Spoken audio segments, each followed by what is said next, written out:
TOS Television, your digital first Pan-African news network. I am Abuja, and this is Africa Now. The investigation by London-based minority rights group discovered that at least 20 indigenous Batwa people were allegedly killed by joint contingents of park guards and Congolese soldiers in 3 waves of violent attacks between 2019 to 2021. They also reportedly raped at least 15 women during the campaign, which displaced hundreds of indigenous Batwas from their homes. The investigation found that the atrocities were committed as park authorities continue to receive conservation funding and material support from international backers. A new Human Rights Watch and Amnesty International report on crimes against humanity in Western Tigray zone of Ethiopia has named 3 individuals as responsible for their roles in facilitating war crimes of murder, torture, sexual violence, among others. It named Colonel Demeke Zeldu, the Deputy Administrator and Head of Security of the Western Tigray Zone, Dejene Maru Shaleka, the Commander of the 2nd Battalion of the Gafat Brigade, Amhara Special Forces, and Bile Ayelu, believed to be an intelligence officer based in Humera, as the main persons who should be held accountable for the crimes under international law. Burkina Faso's former president, Blaise Compaoré, was on Wednesday found guilty for the murder of his charismatic predecessor and close friend Thomas Sankara. A military tribunal in absentia sentenced him to life imprisonment for complicity in the 1987 murder, attack on state security, and concealment of a corpse. Sankara's widow, Mariam Sankara, said the verdict represented justice and truth and will give many people cause for thoughts. Burkina Faso's former president, Roch Kabore, who has been under house arrest since he was toppled in a military coup in January, has been allowed to return to his family home, the country's interim government said in a statement on Wednesday. Security measures will be installed to guarantee his safety at his residence in the capital, Ouagadougou. Away from Burkina Faso.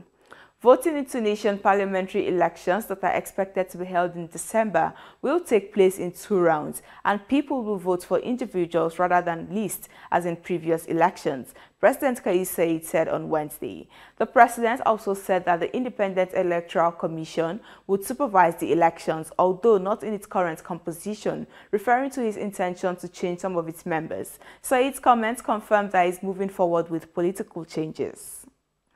This is your digital first Pan-African news network, TOS Television. You're watching Africa Now. More stories coming your way after the break. So stay tuned.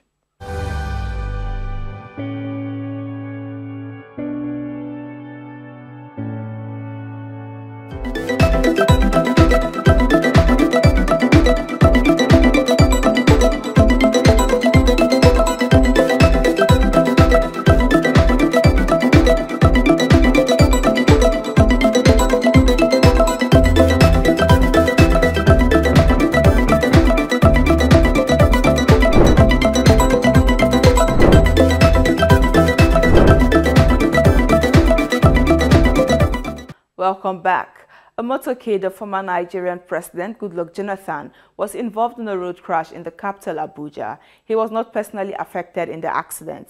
The Wednesday evening accident claimed the lives of 2 policemen attached to him. 2 other policemen sustained injuries in the crash and were taken to a hospital for medical attention. Somali President Mohamed Abdullahi Farmajo on Thursday dismissed Prime Minister Hussein Robles' decision to expel an African Union envoy over misconduct. In a letter dated April 6, Prime Minister Robles had notified the African Union Commission chairperson that the Somali government had declared Mozambican diplomat Francisco Madeira persona non grata for engaging in acts that are incompatible with his status as representative of the African Union Commission and is ordered to leave Somalia within 48 hours. Philan Gumede, the head of Durban's Operation Dudula on Wednesday, appeared before the Durban Tribunal for inciting public violence and breaking the Cybercrime Act.